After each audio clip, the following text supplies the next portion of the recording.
vamos seguir com o programa. Roberta, você estava dizendo sobre o papel da mulher e como a mulher participar mais intensamente das empresas, do agronegócio e assim por diante. O primeiro ponto, como a gente estava falando, eu creio que é muito questão de oportunidade, porque temos mulheres super capacitadas, então abrir mais oportunidades, as empresas conseguirem realmente consolidar isso e abrirem as portas para isso, e também, lógico, a mulher, ela se dedicar, estudar e buscar esse conhecimento cada vez mais na área de atuação dela. E o que eu estava dizendo, que até muito engraçado na questão do agro, né, fazer uma analogia, quando a gente está perdido, tá de carro, tá, o marido e a mulher, nesse sentido, sempre quem vai pedir uma orientação é a mulher, porque o homem geralmente fala, não, a gente vai achar uma saída, a gente vai chegar, ele não gosta muito de fazer pergunta. A mulher fala, não, para aí que deixa que eu pergunto para pegar essa direção. Então, eu gosto de fazer essa analogia para o agro também, que eu acho que quando a gente tem uma equipe multidisciplinar, que a gente tem homens e mulheres, a gente consegue realmente chegar mais longe. Com certeza. Alexandre? Deixa eu te fazer uma pergunta aí, talvez mais técnica, né? Eu, como analiso mercados agrícolas, eu tenho uma curiosidade sobre Chicago, Brasil, essa relação nossa, né? A gente viu, durante todo um conflito aí, que o Trump, do governo americano com o governo chinês, que os prêmios da soja aqui no Brasil subiram muito, né? Chicago caiu, o prêmio aqui subiu, o produtor, chegamos a ver 20% de prêmio sobre Chicago até, né, no momento mais crítico da tensão entre a China e os Estados Unidos. Ao mesmo tempo, a América do Sul virou aí o grande polo de soja do mundo, né? E, num certo sentido, uma conexão com a China cada vez mais umbilical, crescente, com a Ásia em geral, né? Então, a minha pergunta é o seguinte, faz sentido a gente pensar num índice operado em reais, conectado a Chicago, eventualmente, tá certo ou não? Porque me parece que quando a gente vai discutir trava de preços aqui no Brasil, especialmente para quem faz contas em reais, fica essa questão, né? Eu tenho Chicago, eu tenho o prêmio e eu tenho o câmbio. São três pernas, né?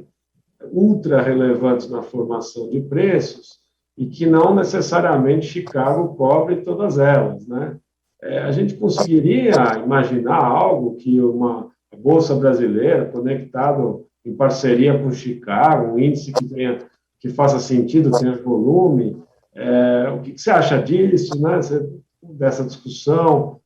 Enfim, que eu acho que seria uma simplificação das operações de futuros no Brasil. Sem dúvida, eu creio que hoje você começa a ver que as bolsas, elas começam também a olhar para produtos regionais que façam sentido em cada área, e aqui, por exemplo, a gente tem o agro muito forte, e o CME Group, a Bolsa de Chicago, tem uma parceria com a B3, foi lançado um contrato no ano passado, em outubro, a Bolsa de Chicago lançou esse contrato que desenvolveu em parceria com a B3, que é soja sul-americana, então ela já é um reflexo do preço FOB, que é o preço exportação, já dentro do navio de Santos. Então, a referência desse contrato é realmente FOB Santos. E agora a B3 também lançou esse mesmo contrato que foi desenvolvido em parceria, a B3 lançou faz uma semana, foi dia 29 de novembro, esse contrato de soja brasileira. Ele também ele é financial settlement, que a gente fala, né, ele não é com entrega física, então, mas ele também é referência FOB Santos exportação, só que ele é um contrato menor, que possibilita que os players aqui, os produtores ou todos da cadeia realmente do agro, exportadores, que eles possam ter acesso a esse contrato de uma maneira menor, e ele já reflete esse preço de exportação. E o que é interessante é que agora a Bolsa também lançou um contrato de spread, que ele é o contrato de Chicago, né, menos o contrato SAS. Então, você consegue realmente, o SAS que a gente fala, esse soja sul-americana, você consegue realmente ter esse basis, né, que é essa base, essa diferença, esse prêmio, essa diferença de Chicago com o Brasil. E esse contrato, ele foi desenvolvido em parceria com a B3, Bolsa de Chicago e B3, justamente nesse momento em que os preços, que o prêmio descolou muito do preço da cotação de Chicago. E aí veio a demanda de desenvolver um contrato regional. E isso foi feito em parceria com a B3, já está disponível para negociação, também está disponível para negociação em Chicago, e possibilita, então, ter essa diferença, esse prêmio. É bastante interessante, que vem para o mercado também hoje, como se quiser usar Chicago como referência, mas nem sempre ele tem uma correlação com os prêmios internos, mas também a gente pode ter esse preço de referência de exportação, já que praticamente 80% da soja que a gente produz está indo para fora, né? Então, é muito relevante essa mudança do mercado, e de novo, é aquilo que a gente conversou logo no início da nossa conversa aqui, que o Marcelo trouxe. O mercado está aí, e o mercado está trazendo ferramentas para que cada vez mais o produtor, desde o pequeno até o grande, todos possam realmente utilizarem essas ferramentas a favor deles, para proteção, para poder realmente não ficar à mercê do que vai acontecer. Como você bem disse, Alexandre, a gente tem um ano vindo pela frente de eleição, e a gente já sabe que tem uma volatilidade grande no dólar, e a gente já tem um custo altíssimo. Já tem produtor que eu estou conversando que está falando que não vai usar fertilizante, não vai pagar, porque o custo está muito alto. E aí você começa a pensar, e se tiver quebra de safra, porque não utilizando fertilizante e insumo, você tem uma grande chance de parte da produção não ser de boa qualidade, de perder foros, o efeito climático, enfim, tudo que a gente sabe que é um risco a céu aberto, né? Então, gente, vamos controlar os riscos que a gente pode, vamos conseguir, pelo menos, entender isso, né? Legal, não, eu acho que esse é um passo muito importante que está sendo dado, né? Assim, é uma mudança, esse assunto eu acho que é vital. Nós brasileiros padecemos, né, vários produtos nossos não têm volume suficiente de transação em bolsa, e cria aquele dilema, né? Se não tem volume, ninguém entra, se ninguém entra, não faz volume, né? E às vezes está conectado a um mercado que tem grande volume e que, ao mesmo tempo, reflita a realidade brasileira, pode ser um passo muito importante para uma quebra de paradigma, né? Eu fico sonhando, às vezes, com um contrato futuro de suínos, né, que os Estados Unidos tem na China, né? A gente consegue imaginar imagina se o Brasil tivesse conexão de preço, poder proteger, né, uma coisa que a gente não consegue hoje. E talvez a saída seja exatamente associada a uma bolsa grande, que tem volume, e, ao mesmo tempo, precificado nos parâmetros da América do Sul. Então, acho que esse é uma mudança, um divisor de águas, né, digamos assim, muito legal isso. E essa parceria, né, Alexandre, que a Roberta falou entre B3 e Chicago, ela resolve esse problema de liquidez para alguns produtos, né? Porque aí a base fica global, né? E Exato. Com isso a segurança também na fixação e a liquidez fica bem legal, que dá confiança para todo mundo que quiser operar, ter a certeza que vai fazer algo que vai ser positivo para o seu negócio. O Alexandre, eu queria virar o assunto aqui agora para uma questão um pouco ligada até mais à cidade, mas muita gente do campo mora na cidade. Eu fiquei agora uma semana nos Estados Unidos e eu vou aos Estados Unidos já há 40 anos e eu nunca vi uma coisa igual, por exemplo. Lá nos Estados Unidos está faltando tudo, né?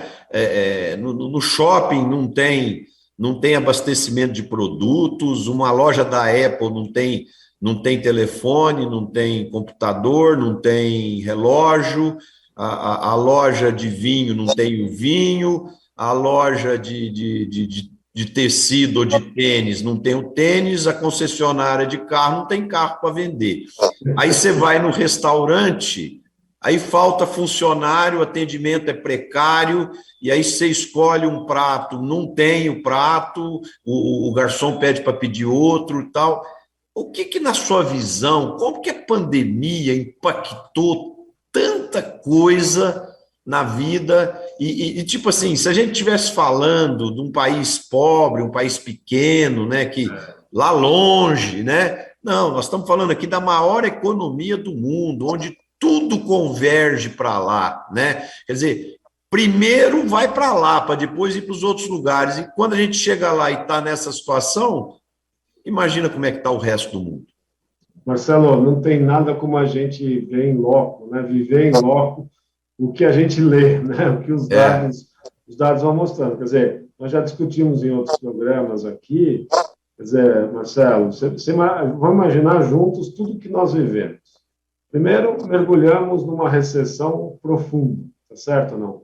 Um sistema enorme de consumo colapsando, né? Todas as lojas de, por exemplo, shopping center parando de ser visitadas. Ao mesmo tempo, todas as lojas de varejo de alimentos, o varejo tendo que correr para compensar a falta de alimentação nos restaurantes que foram fechando, tá certo? A gente teve que restabelecer as cadeias globais e houve uma migração muito grande. As pessoas recuaram no consumo de um monte de coisas, com medo de perder renda, com medo, né, e não saíam, não gastavam com serviços. Aí as empresas foram fritando os seus estoques, tá certo? Não, lentamente os estoques foram caindo e foi todo mundo com uma estratégia, ó, vamos diminuir a produção porque não vamos ter consumo. Ao mesmo tempo, as pessoas pararam de ir trabalhar e começamos a ter descontinuidade na oferta de um monte de coisa. Quer dizer, é como se o sistema de preços fosse dando sinais para as pessoas muito difíceis de ler. E os empresários foram sendo defensivos em várias ocasiões. O que a gente viu nos Estados Unidos, mas eu também acho que a coisa mais impressionante do estado macro é que, macroeconomicamente falando, os americanos são gastadores, né? Eles são financiados pelo resto do mundo para comprar produtos, né, dos outros lugares, né? Os japoneses começaram com essa estratégia, né, poupam muito, exportavam para os Estados Unidos, geravam um saldo comercial e prestavam para os americanos comprarem produtos japoneses. Os chineses fizeram o mesmo, os coreanos fizeram o mesmo, e o que aconteceu é que o americano ficou em casa, gastou menos, começou a receber um mar de dinheiro de transferência do governo, tá certo ou não? E esse mar de dinheiro foi poupado pelos americanos. Agora, vamos imaginar juntos o seguinte: a maior economia do mundo, a maior potência consumidora do mundo, e essas pessoas, né, vão voltando ao mundo normal, voltam aos seus empregos, e o governo não para de transferir renda, e a renda volta do salário, mais a transferência, mais investimento, mais consumo, as pessoas vão voltando ao normal, e o mundo não está preparado para restabelecer essa explosão de demanda. A economia vai vir um monstro, né, em termos de poder de consumo, e não tem oferta estabelecida para nada. Para complicar, o cara que recebe uma renda em casa não está também muito disposto a trabalhar em certos tipos de serviço que assim, que não estimulam tanto, que são mais difíceis. E aí a gente cria você tem uma falta de oferta, de trabalho, inclusive, tá certo? Com uma demanda que é absurdamente grande. Ou seja, gera uma disrupção nas cadeias impressionante, que nós brasileiros, eu acho, Marcelo, não estamos sentindo tanto. Primeiro, porque nós não temos uma transferência do tamanho do americano. Segundo, que a economia brasileira está desacelerando, tá certo? Esse é o nosso debate. Só vier o PIB que saiu aí. Então, nós não estamos. A gente, assim, por outra razão, os mercados não estão em choque, mas ainda assim a inflação nossa está em 11%, porque tem um choque de demanda esse ano, com a oferta meio comprometida.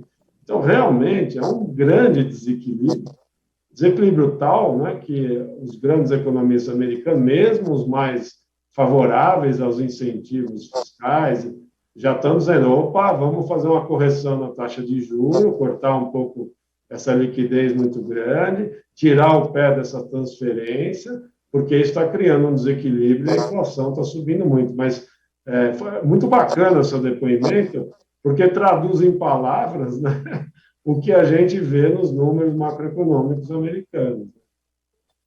Tem uma outra coisa, e o Marcelo, tem uma outra coisa nisso que o Alexandre está dizendo. Muitas empresas pequenas quebraram, por causa da pandemia. Muitos escritórios pequenos. Que fabricavam componentes de equipamentos, de peças, de telefone, você falou telefone. Então, chip computador, por exemplo, houve um desastre.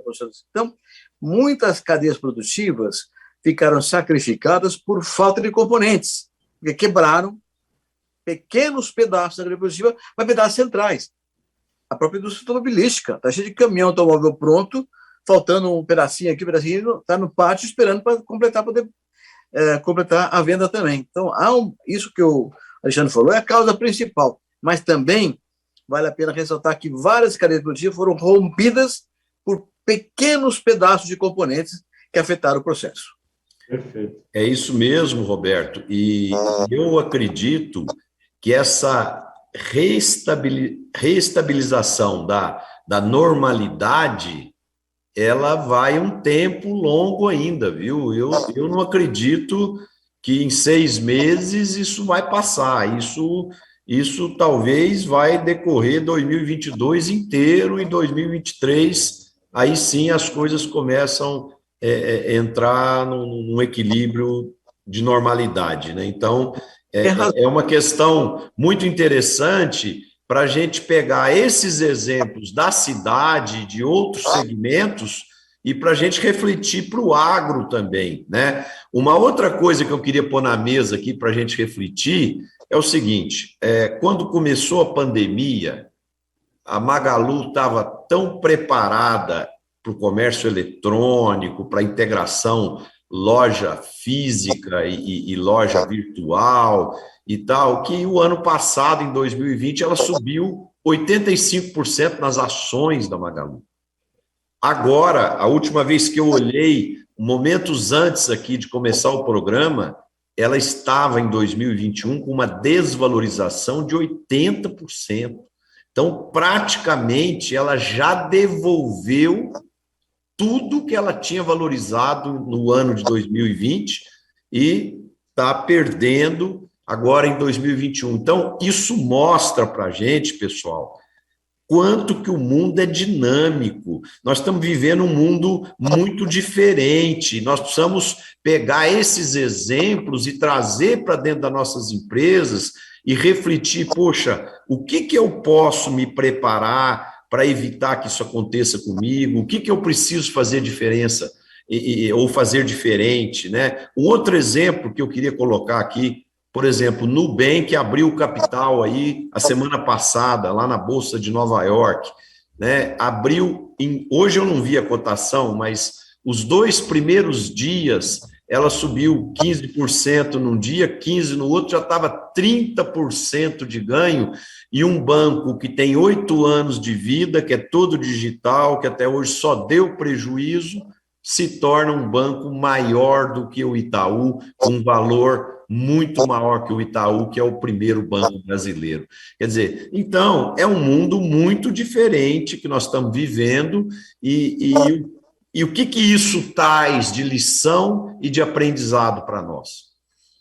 Marcelo, você veja como o mundo é interessante, bonito, né? A gente ir entendendo a dinamismo da economia, só fala muito rica. Quer dizer, vamos pegar o caso brasileiro, né? Nós vínhamos aí capengando na vacina, tá certo? Atrasou, demorou para chegar, mas a verdade é que o brasileiro ele é muito menos refratário à vacina do que está se mostrando nos Estados Unidos, na Europa, tá certo? A gente está vendo com certeza países de altíssima renda que 30%, 40% da população simplesmente se recusa a tomar a vacina. Fica bravo. Fica bravo, é uma perda de liberdade, ninguém vai me fazer tomar vacina e por aí nós vamos. E o que está acontecendo é que você vai para a Europa, está de novo a discussão de fechamento, de hospitais cheios, e simplesmente, com todas as evidências, né, que estão aí, as pessoas se sentem no direito e não vão tomar a vacina.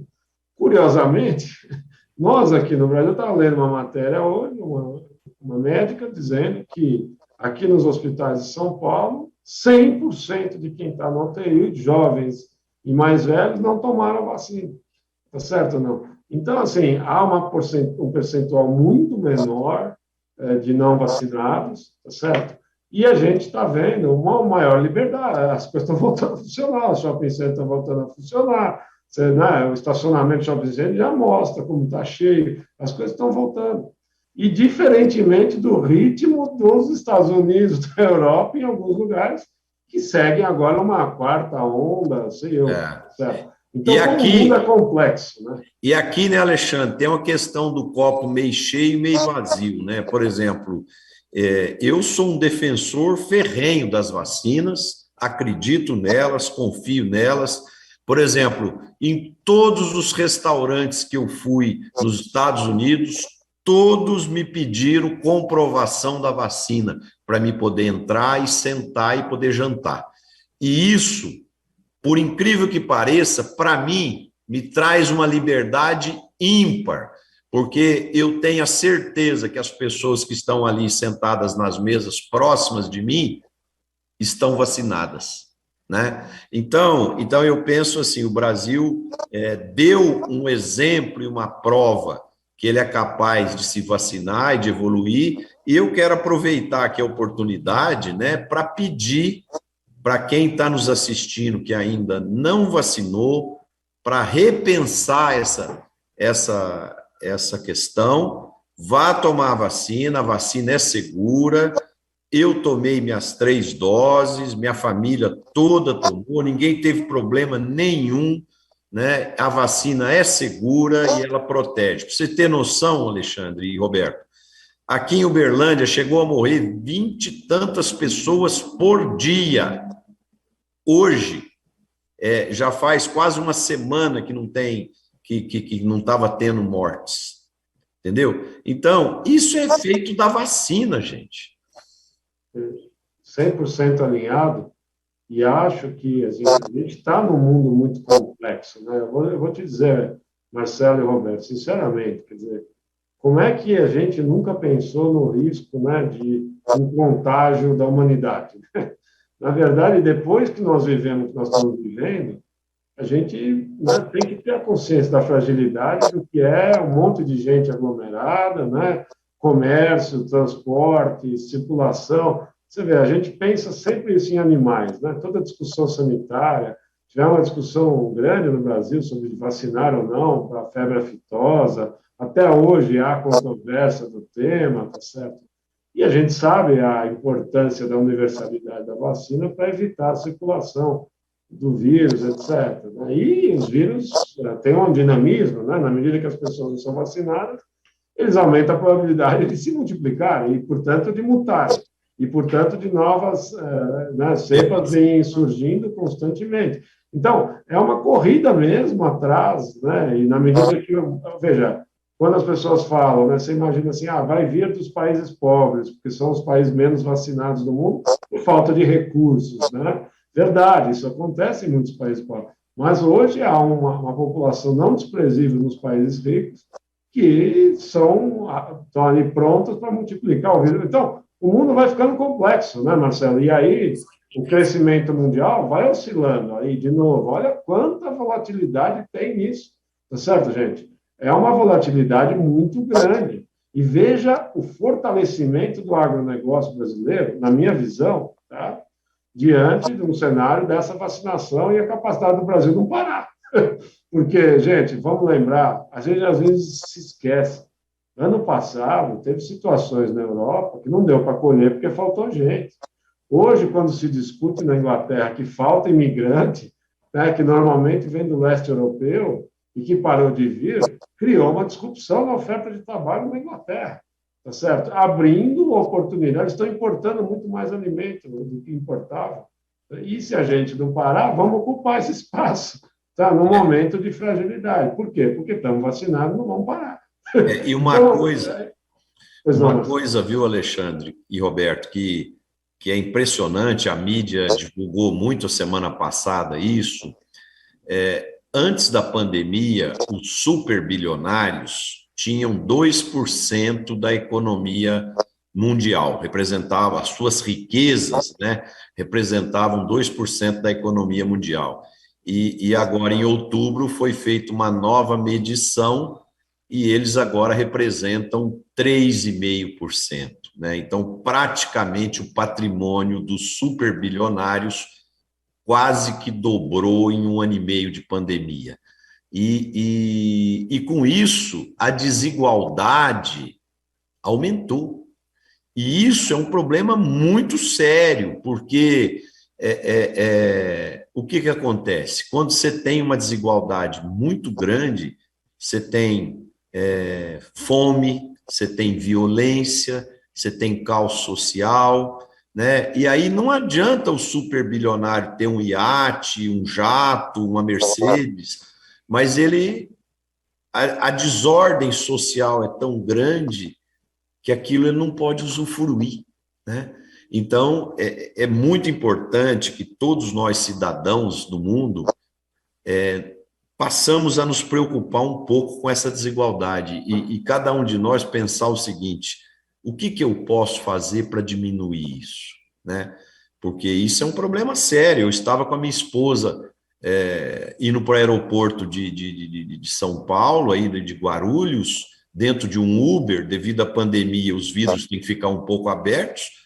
Um cara teve um congestionamento, o cara enfiou a mão dentro do carro e arrancou o celular da mão da minha esposa e saiu correndo, né? Então, assim, é uma violência que vai ficar crescendo quando você começa a cruzar esses dados, essas informações e mais as coisas que você vai vivenciando dentro da cidade, dentro do dia a dia, você vai vendo que isso é uma coisa muito preocupante. Marcelo, um comentário sobre o que você disse, quer dizer, os mais ricos eram 2%, agora são 3%. É importante lembrar que necessariamente não são os mesmos 2%, porque a pandemia, como você disse aí, aumentou a diferença, mas muita gente ficou milionária com a pandemia também. Então, é um número maior de milionários que chegou aos... Não são os mesmos 2%. Só um comentário nessa direção. E um outro comentário sobre o que você falou, e o Alexandre também. Esse negócio de toma vacina, não toma vacina, quero tomar, não quero tomar, é livre-arbítrio. Cada um decide como quiser. Eu também confio na vacina, já tomei 3 doses faz tempo, uma quarta eu vou querer tomar também. Mas o que me preocupa nisso, que até me incomoda nisso, é o que o Alexandre falou agora em relação aos países europeus. Tem movimentos de ódio contra a vacinação. Então, esse tema que me parece uma coisa preocupante hoje, Marcelo, o ódio, né? Você não quer vacinar? Não vacina. Você quer vacinar, mas não vai xingar o outro que não vacinou ou que vacinou. Essa coisa é que incomoda, do tipo, bom, eu não como carne, então não come carne você também. Não, escuta, quer comer carne, não come, mas não, deixa o outro comer carne. Essa coisa que está radicalizando de comportamento é que me preocupa muito. Me preocupa, inclusive, cada eleição ano que vem. Você já citou. É verdade. Essa eleição pode trazer, como está trazendo, animosidades entre amigos, entre parentes, entre famílias, por razões absurdas. Não tem uma regra que justifique. Você quer votar em fulano? Vota. Não, prometeu, o voto é seu, essa é a liberdade que você tem. Mas não critica, porque o outro vai estar no candidato diferente. Então, eu acho que uma coisa importante a gente bater aqui, eu até escrevi um artigo sobre isso ontem no Estadão, é que é fundamental que os candidatos apresentem programas de governo, planos de governo. Nós temos que votar nos planos de cada candidato, acreditar no que eles estão dizendo. Vamos fazer em educação isso com a seguinte renda de tal lugar, com o seguinte orçamento. Tem que ter uma coisa pragmática, um discurso com a promessa que você possa amanhã cobrar e fiscalizar do candidato. É muito importante que os planos surjam para você não ter que discutir. Você não quer votar nesse candidato? Por quê? Porque o plano dele... bom, tudo bem, aí é uma coisa diferente. Mas não votar porque eu não gosto dele, não vou com a cara dele. Essas coisas tem que... Esse radicalismo é que acho que está perturbando muito o Brasil. E como você disse, Marcelo, gera riscos. Gera risco à segurança pública. Então, é preciso ter muito cuidado com essa questão para que o ódio não prevaleça sobre o bom senso e o equilíbrio. Roberto, gosto muito do que você falou e eu fico, ao mesmo tempo, você tocou num ponto fundamental e eu fico triste, porque fico triste como brasileiro, né? Todos os candidatos que estão aí, até agora, não mostraram nenhum plano de governo, Nenhum, né? Então eu acho assim, a gente precisa, sim, focar nisso, em programa de governo, em apoiar ideias e não pessoas, ou porque eu gosto dele, ou porque eu não gosto dele. Acho muito legal. E debater os planos. É preciso debater os planos. Essa é a questão da democracia legítima. Debater os planos e chegar a um consenso ou um acordo possível. Roberto, esse seu texto foi muito bom, foi brilhante, assim, e eu acho mesmo, e não é só um problema brasileiro, assim, é um sentimento meio global, né? Nós estamos vivendo, você começa a ler as coisas da Europa, quer dizer, é quase selvagem, né? O tipo de conversa, às vezes, que aparece, tá certo? A polarização que nós vimos nos Estados Unidos, o nível de radicalismo, tá certo? Que nós vimos, e não é diferente aqui no Brasil. A minha sensação é que o mundo digital, ele criou tribos, né? Ele criou verdades que são distantes de uma análise mais sensata, mais equilibrada, cria fatos que não existem, né? Constrói histórias e narrativas que se descolam do mundo real. E eu acho, assim, eu tenho tido muita dificuldade, queria falar assim com todos os ouvintes, tá? E com vocês dois, quer dizer, quando eu falo da macroeconomia para o setor agrícola, eu percebo que não tem eco. A percepção que a nossa macroeconomia está indo mal. Nós estamos indo para o prego, tá certo? A inflação está subindo, o juro vai ter que subir, as contas públicas houve uma deterioração enorme, tá certo ou não? Nós temos, assim, o equilíbrio macroeconômico brasileiro foi uma das coisas mais ricas que nós tivemos nos últimos anos, certo ou errado, isso era um fato, a gente está ainda com desequilíbrio, um ano de baixo crescimento, inflação alta, o desemprego não está melhorando. Agora, é muito difícil, nesse momento de boom do agro brasileiro, e é o curioso, né? As coisas vão piorando na macro, o real segue depreciado, o preço em dólar está alto, a renda está muito elevada. Então, a percepção não é essa. Mas a verdade é que nós temos um debate muito importante para fazer no próximo ano, tá certo ou não? Nós temos, assim, o Brasil, e eu não vi isso na minha geração, né? A minha geração, estou com 54 anos, eu vivi a hiperinflação, como vocês viveram, tá certo? Talvez, Roberto, você tenha vivido um Brasil mais estável lá atrás, eu nunca tinha vivido, tá certo? A gente viu um país que o juro caiu, a inflação caiu. Eu me lembro, eu cresci no meio de economistas, né? Meu pai é um grande economista, eu ouvi muitos falar isso. Não tem como baixar juros no Brasil, o Brasil não tem juros. Eu vi poucos economistas, o professor Yoshiaki Nakano, nunca vou me esquecer disso. Claro, por que não pode baixar? Por que o Brasil é diferente? Tá certo? E a gente viu a taxa de juros baixa, uma inflação baixa. Infelizmente, a gente está destruindo esses elementos, gosta ou não gosta, esse é um fato, está acontecendo, gente. E isso vai exigir um debate maduro, correto, tá certo? Não pondo números, sem maquiagem. E essa discussão de programa, ela é absolutamente central para o Brasil ter uma chance, né, de seguir um equilíbrio econômico que nós merecemos, tá certo? E aí, toda a sociedade bem. De novo, não adianta só o agro ir bem, como o Marcelo estava falando, que a distribuição de renda do resto do país vai para o vinagre, tá certo? Então, não faz sentido não termos uma discussão madura, um debate correto. Espero que a gente consiga trazer isso para a mesa, né? Os principais temas que afligem o Brasil. E aí, aqui, a gente percebe isso no mundo, e no Brasil não é diferente. As linhas políticas de diferentes candidatos, de direita, de centro, de esquerda, são sempre pensando em si, nunca na nação. Porque quando você pensa num bem maior que a nação, por exemplo, outro dia saiu um estudo, eu não me lembro agora quem publicou esse estudo, mas estava nos jornais aí há um mês, 2 meses atrás, que os países que mais cresceram, e a Coreia do Sul era um exemplo lá citado, foram os países que conseguiram criar um pouco de consenso entre governo e oposição, independente se é direita, esquerda, centro, porque tem assuntos que é de interesse nacional. A melhoria da educação não é do interesse do José ou do Joaquim, é de todos. A melhoria da habitação, a melhoria da Saneamento, segurança, saúde, diminuir a desigualdade. Isso é de interesse da nação, né? Não é interesse de A ou de B ou de C. Então, eu penso assim, nós estamos vivendo uma época muito difícil de pensar coletivamente, de pensar na nação, e as pessoas estão pensando mais nos seus objetivos pessoais, nos seus sonhos, e menos na coletividade. Marcelo, você me permite que eu dar uma viradinha no nosso assunto aqui agora, porque esse assunto que nós tratamos aqui, eu acho que nós vamos botar ele do ano que vem, que é o ano de eleição, com alguma frequência. Isso vai ser uma coisa determinante. Nós vamos, inclusive, discutir aqui entre nós os planos de governo dos candidatos. Espero que aconteçam, né? Com certeza.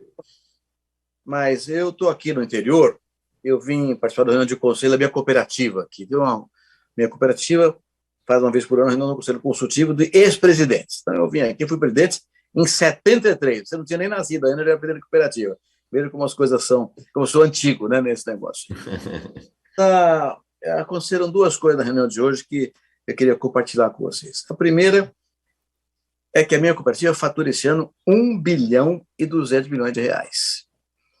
E fui olhar um pouco o cenário nacional, olha, deve ter mais de 40 cooperativas faturando mais de 1 bilhão de reais esse ano.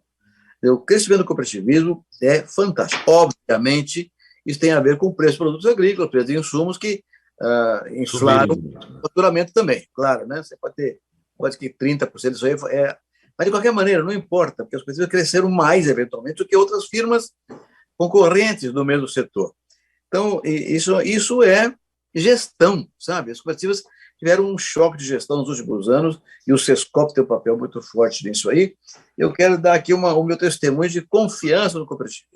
Hoje, a Roberta mesmo falou agora em plataformas novas, do e-commerce, etc., que concorrerão com as cooperativas, mas elas estão olhando isso tudo e, quem sabe, se associando a esse tipo de mecanismos para seguir no mercado de forma competitiva. Então, eu queria fazer um comentário positivo.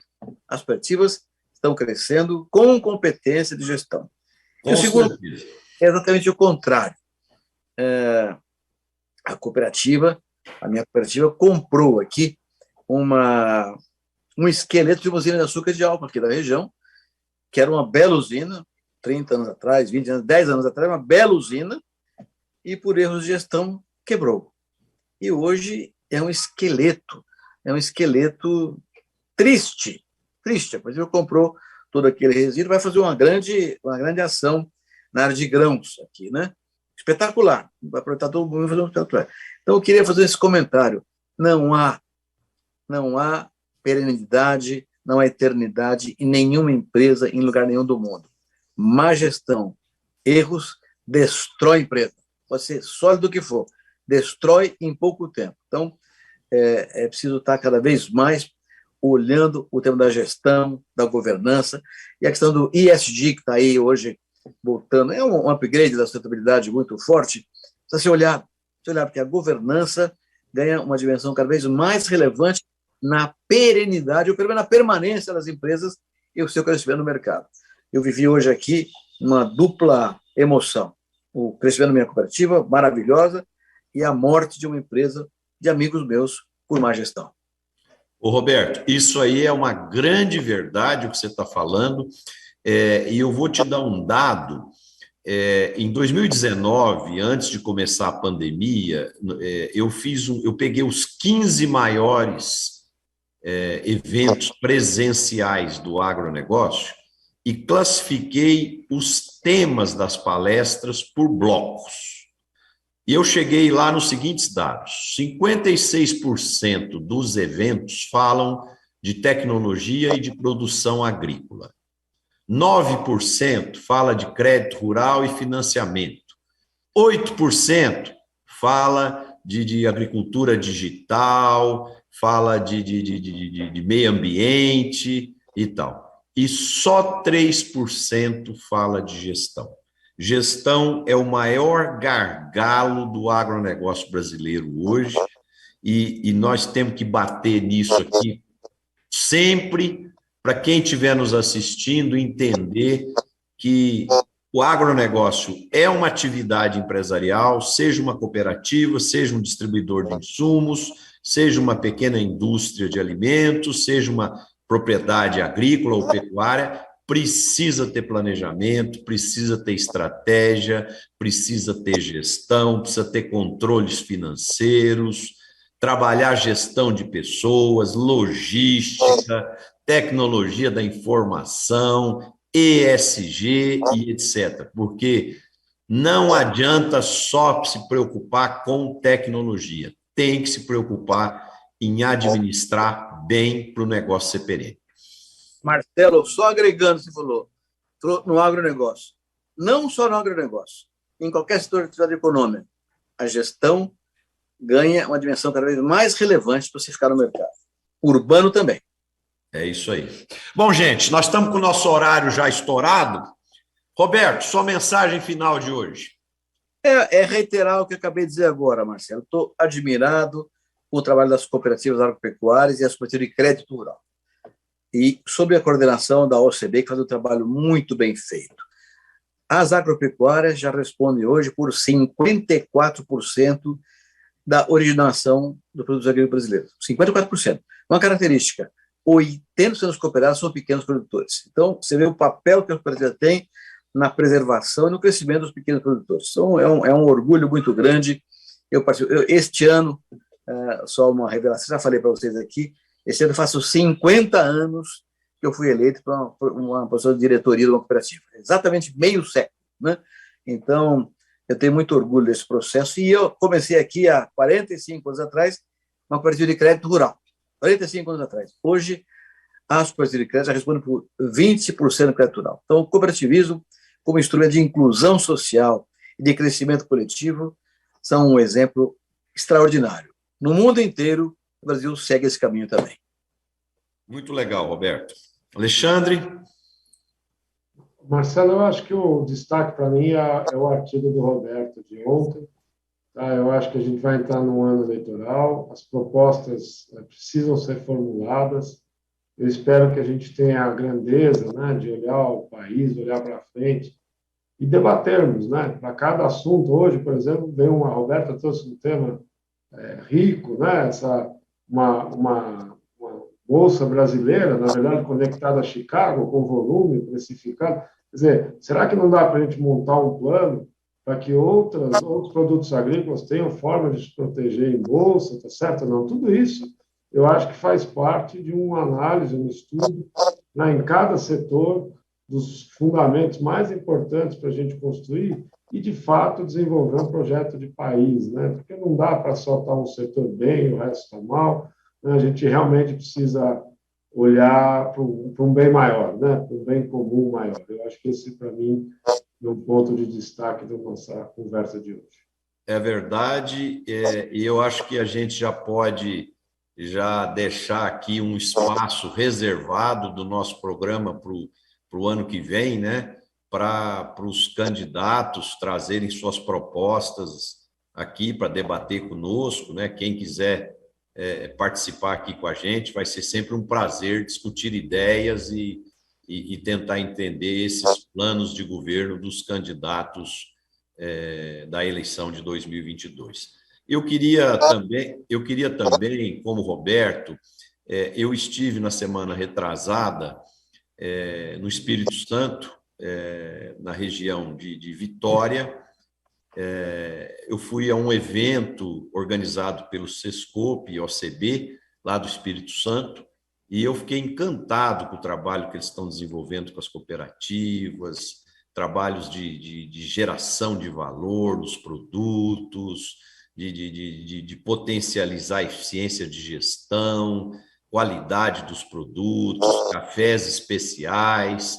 Então, eu acho muito bonito esse trabalho que o Sescope e a OCB vem fazendo com as cooperativas nos diferentes estados e, consequentemente, os resultados irão aparecer, porque é um trabalho muito sério, muito profissional e muito bonito para o desenvolvimento das cooperativas, do agronegócio e do nosso país. Queria agradecer a presença de todos, agradecer aos nossos internautas que nos assistiram até agora, Peço a vocês que coloquem um like aí no programa, quem gostou, e compartilhe com seus amigos para o programa ficar cada vez mais assistido. E queria também agradecer aqueles espectadores que são ouvintes fiéis aqui do nosso programa, toda semana estão aqui conosco, né? Então, um abraço muito carinhoso a todos e a gente se vê na próxima segunda com mais um programa Conexão Campo Cidade. Boa noite e boa semana a todos.